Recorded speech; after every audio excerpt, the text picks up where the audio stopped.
A frail golden retriever lies forgotten, ridiculed, broken and silent in a grand auction hall. When Clint Eastwood, the 94-year-old legend weighed down by his own regrets, bids on her, laughter erupts. But neither man nor beast knows that this meeting is not chance, it's destiny. This is the story of how a bond forged in pain ignited a journey of healing, redemption, and long-buried truths that refuse to stay hidden. The murmur of voices wove through the air like a thick, oppressive fog, heavy with judgment and indifference. The auction hall smelled of old wood and sweat, underlined by the sharp tang of iron from makeshift cages and chains clinking in the background. She lay there, motionless, a golden retriever with a coat dulled by time and neglect, once golden, now more of a pale, matted straw. Her eyes, sunken and hollow, didn't even flinch at the jeering voices around her. A cruel laugh erupted from the crowd as a child pointed with innocent cruelty. "That one's broken, Dad." "Won't fetch a dime," someone muttered, their voice thick with disdain. The auctioneer's gavel slammed against the podium. "Next up, this tired sack of fur here. Starting bid, $5. His voice lacked any trace of empathy, each word slicing through the already brittle dignity that lingered around the suffering animal. A low chuckle rolled through the crowd, predatory and mean. People leaned forward, not to buy, but to witness the spectacle of something utterly defeated. And then came the voice, gravelly, worn with time, yet carrying a weight that silenced the room. 500. The laughter died instantly. All heads turned toward the frail figure seated near the back, his lined face set like weathered stone. Clint Eastwood. Time had not been kind to his body. His hands trembled slightly as they rested on his cane, but his eyes were sharp as ever. Beneath the shadows of age and exhaustion, there was still a fire, though it burned low and quiet. The auctioneer blinked, recovering his composure. 500, did you say, Mr. Eastwood?" Clint nodded, his jaw tightening.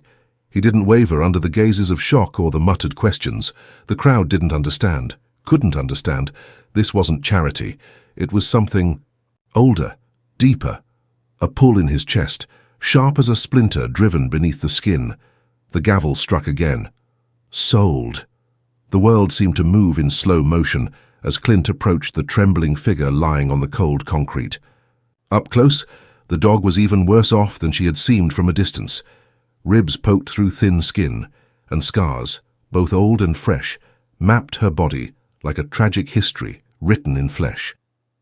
Her eyes barely lifted to meet his. There was no trust in them, just the emptiness of someone who had been left behind one too many times. Clint knelt, bones groaning in protest.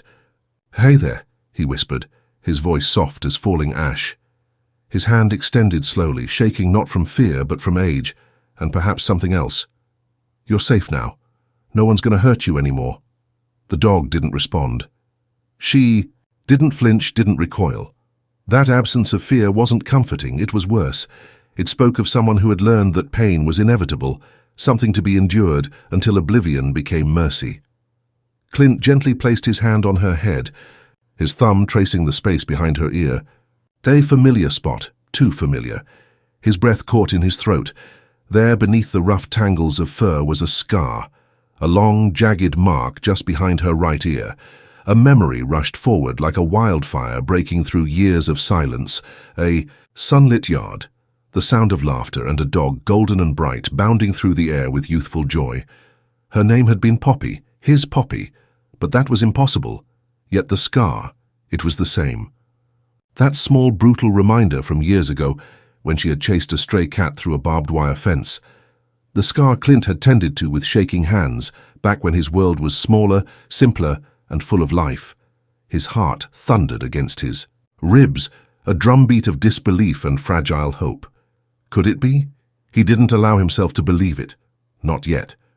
But something old and fragile stirred in him, a painful hope wrapped in guilt and loss. The ride home was silent. The dog, no Poppy, a dangerous whisper in his mind, lay curled in the back seat unmoving, her shallow breaths the only sign of life.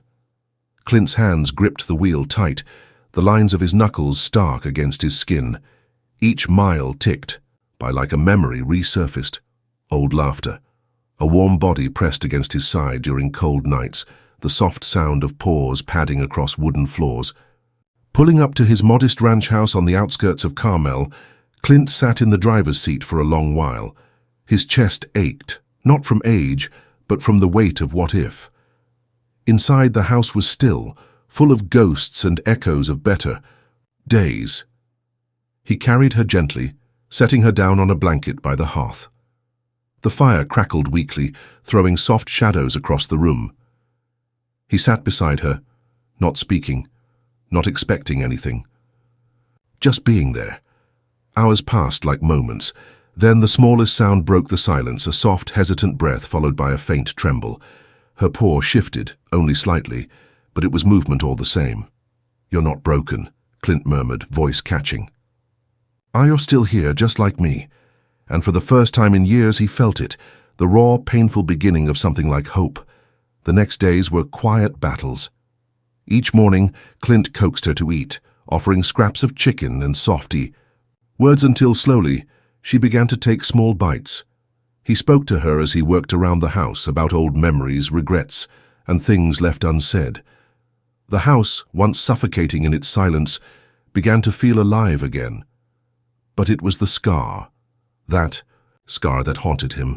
Every time his fingers brushed it, the question burned deeper. Is it really her? He needed answers. The auctioneer's words echoed back to him. Discarded by the previous owner. That wasn't the whole story. Say it couldn't be. And Clint Eastwood was done living with unanswered questions. He would find the truth, no matter what shadows he had to face. The morning air carried the sharp bite of the Pacific, crisp and cool as it swept through the open windows of Clint's ranch house. Beyond the worn wooden fence, mist clung to the fields like reluctant memories refusing to fade. The old man sat by the hearth again, his gnarled hand resting lightly on the dog's head.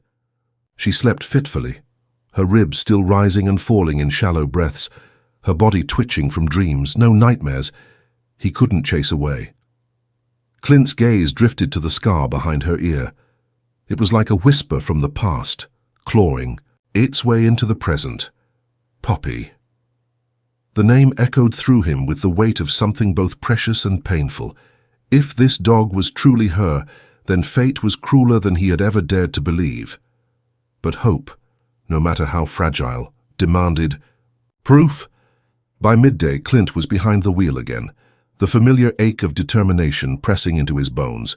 His first stop was the auction house, a squat grey building that smelled of rust and sawdust, tucked away on the outskirts of town like a secret best left undisturbed.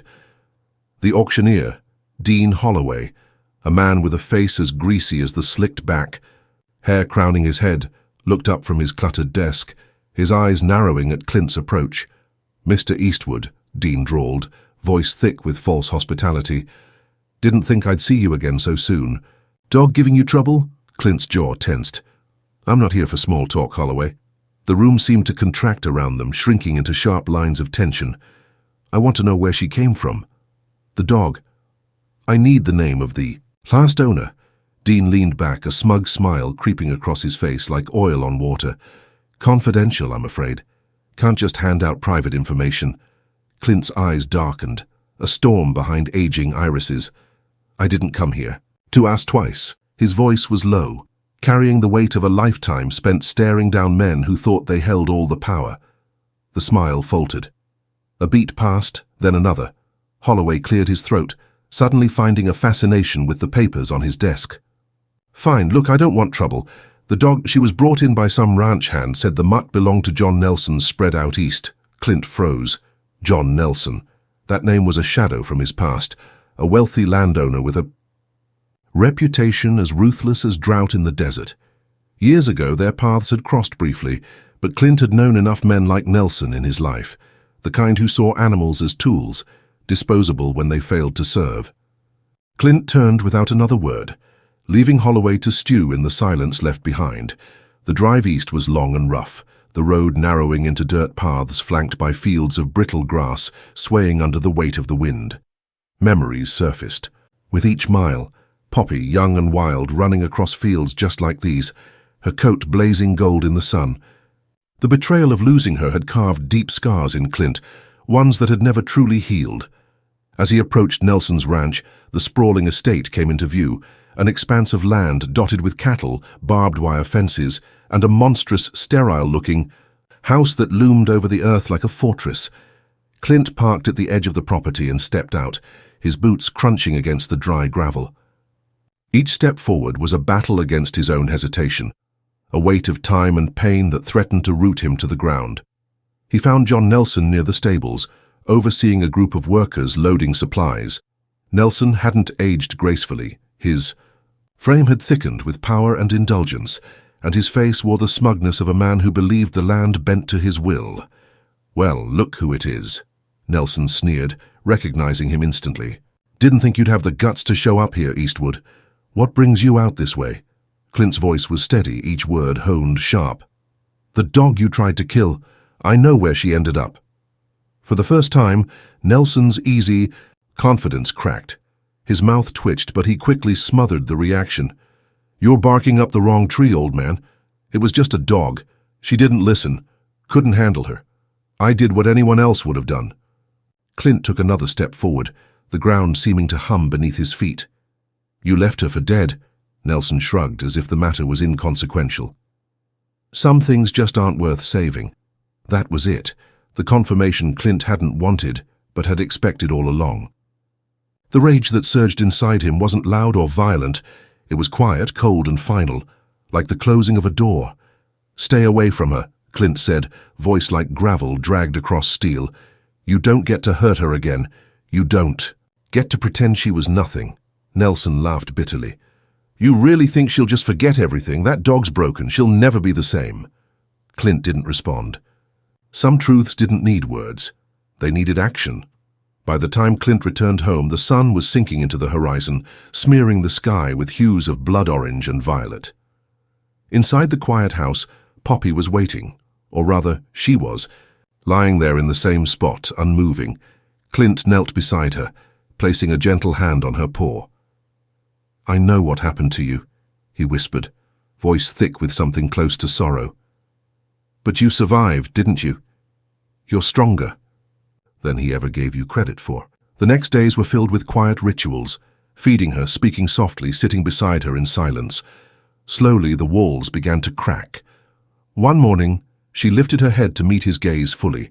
Her eyes, though tired and wary, held a flicker of recognition, a small tentative ember of trust. That evening, something extraordinary happened. Clint was out by the porch, watching the sky bleed into twilight, when he felt the softest nudge against his leg. Looking down, he saw her standing, weak and trembling, but standing nonetheless. His breath caught. Poppy. It wasn't just survival anymore. It was the beginning of healing. But Clint knew this wasn't the end. Redemption wasn't granted freely. It had to be fought for, inch by inch, moment by moment. And for both of them, the hardest part was yet to come. The days that followed unfolded with the tender fragility of something new and easily broken. Each morning brought a sliver of progress, small, almost imperceptible victories that weighed more than the grand gestures ever could. A flick of Poppy's ear at the sound of Clint's voice, the way she leaned, just barely, into his hand when he scratched behind her good ear. The gentle wag of her tail, a faint tremor of life returning to where only fear and exhaustion had lived. Clint began to walk with her through the open fields behind his house. The sky stretched wide and endless above them like a sanctuary. The breeze carried the scent of salt and earth, and sometimes when the sun hit just right, it painted Poppy's ragged fur in shades of gold that reminded him, no, not reminded, confirmed, of who she had once been. But even with every quiet triumph, Clint knew the shadow of Nelson lingered like a stain that couldn't be scrubbed away. The man hadn't forgotten, and Clint was under no illusion that Nelson's ego could let this lie. One evening, as the sun melted into a pool of orange fire on the horizon, Clint noticed it, tracks in the dirt road outside his home, fresh tire marks, deep, wide grooves carved by a heavy truck, the kind of vehicle Nelson's men would drive. Clint didn't sleep that night. Instead, he sat on the porch with his old shotgun resting across his lap. The cool night air wrapped around him like an old friend, one that reminded him of the years spent in darker times, fighting different battles. But this fight wasn't about pride or reputation. It was about protecting what mattered, about redemption, his and Poppy's both. The days grew tenser after that. Poppy sensed it too. Her progress slowed, as if the echoes of old trauma stirred in the wind. The once bright flicker in her eyes dulled, and she began to shrink away again, curling tighter into herself during the nights. Clint sat beside her on the old hardwood floor, running a steady hand through her coarse fur. "You don't have to be afraid anymore," he murmured, though the fear clawed at him too. "I won't let him hurt you again." But words meant little without action. By the next morning, Clint had made up his mind. He needed answers, real answers, and protection for Poppy. The law wouldn't help. Men like Nelson operated in the cracks between justice and power. So Clint turned to an old friend. It had been years since Clint had last seen Sheriff Frank McAllister, but some friendships survived the decay of time and silence. Frank was retired now, living in a modest house by the coast, but when Clint knocked on his door, there was no hesitation in the welcome. "Eastwood," Frank said, pulling him into a rough embrace. "You look like hell." "Feel worse," Clint replied with a tired smile. Over steaming mugs of coffee, Clint laid everything bare: the auction, Poppy's scar, the confrontation with Nelson, and the fresh tire tracks by his home. Frank listened without interruption, his weathered face hardening with every word. "I'll look into it," Frank finally said, his voice low and deliberate. "Nelson's been untouchable for too long, but this might be what finally brings him down." "You sure about the dog? That it's her?" Clint's hand clenched around the mug. "I know it's her, I feel it." Frank nodded, and in that moment, Clint knew his friend believed him, but belief didn't guarantee safety. Back at the ranch, the air felt heavier, as if the ground itself sensed the coming storm. Poppy was lying by the fire when Clint returned, her eyes following him with that same haunted weariness. "We're not running," Clint told her, his voice steady with determination. "We've run too long already." That night, as sleep eluded him, Clint found himself staring at the photograph on the mantel, himself as a younger man, a broad grin stretched across his face, and beside him, Poppy, radiant and full of life. "You deserved better," he thought bitterly. "But I'm here now. I'll finish what should have never been left undone." The next day dawned with cold clarity. Clint's resolve was steel. He made a few quiet calls, pulling favors from old acquaintances who still owed him more than a debt or two. By noon, he had reinforced locks on the doors, new fencing for the property, and a plan if things turned violent. But the true test came quicker than he expected. It was late, nearly midnight, when Clint heard the distant rumble of an engine cutting through the quiet. The sound clawed its way through the stillness like a warning. His hands moved on instinct, retrieving the shotgun from beside the door and loading it with practiced ease. The headlights cut through the darkness, blinding and aggressive, coming to a halt just beyond the fence line. The truck idled like a beast waiting to pounce. Clint stood tall on the porch, shotgun resting easily in his arms. Poppy, now alert beside him, let out a low growl, not fierce, but steady. A figure stepped from the truck, shadow stretching long, across the ground. Even from this distance, Clint recognized the arrogance in that posture. Nelson. "You're a stubborn old man, Eastwood," Nelson called, voice slicing through the night. "That dog doesn't belong to you. She never did." "She belongs to no one," Clint shot back. "She's free. And you're not laying a damn hand on her again." Nelson's laugh was cold, void of humanity. "You really think you can protect her? You're just delaying the inevitable." Clint didn't answer. He didn't need to. The weight of the shotgun in his hands and the fire burning in his chest said more than words ever could. For a tense moment, the world held its breath. Then Nelson, sensing the steel in Clint's silence, turned back toward his truck. "This isn't over, Eastwood," he warned, voice thick with venom. The truck roared to life, disappearing into the night. Clint exhaled slowly, lowering the shotgun. Poppy was still beside him, her body trembling, but she hadn't run. She hadn't curled into herself or hidden from the threat. "You did good, girl," Clint whispered, kneeling beside her. His hand found its place behind her scarred ear, offering comfort and reassurance. For the first time she leaned into him fully, her eyes closing in quiet surrender. But Clint knew the fight was far from over. Nelson would be back. And when he returned, Clint would be ready, because this wasn't just about the past anymore.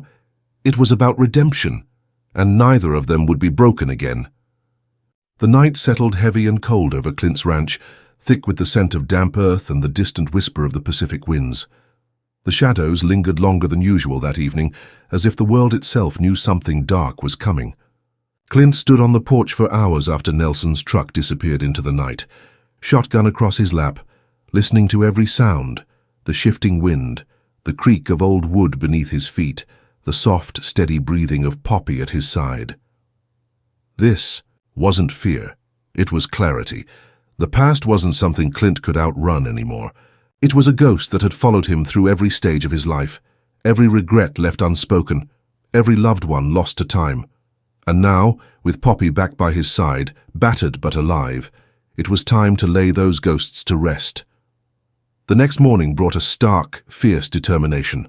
Clint fortified the ranch with the help of old friends, neighbors who had known him for decades, men and women who didn't ask questions because they didn't need to. The fences were reinforced. Cameras were installed on the property's edges. Even Sheriff Frank stopped by with a quiet promise of backup if things went south. But Clint knew this wasn't just about preparation. It was about healing. Poppy, though still frail, was changing every day. Her coat, once matted and dull, now caught the sun with a faint shimmer of the golden beauty she had once been. Her steps grew stronger, steadier, and that hollow emptiness in her eyes was beginning to fade, replaced by a fragile trust that Clint held onto like a lifeline. One evening, as the sun bled gold and amber across the horizon, Poppy did something she hadn't done in what felt like a lifetime. She brought Clint an old chewed-up tennis ball, dropping it gently at his feet. Clint stared down at it, breath hitching in his chest. His hands trembled as he picked it up, feeling the familiar weight of something so small yet so monumental. "You remember, don't you?" His voice cracked, rough with emotion. Poppy wagged her tail, slow, cautious, but genuine. That was the moment Clint knew they were ready for whatever came next, and it came sooner than he expected. The storm broke 3 nights later. It started with the distant rumble of engines, this time more than one. Clint was already on the porch, shotgun resting against the old wooden railing.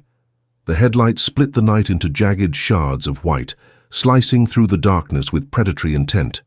3 trucks rolled onto the property's edge, engines, growling low like wolves stalking their prey.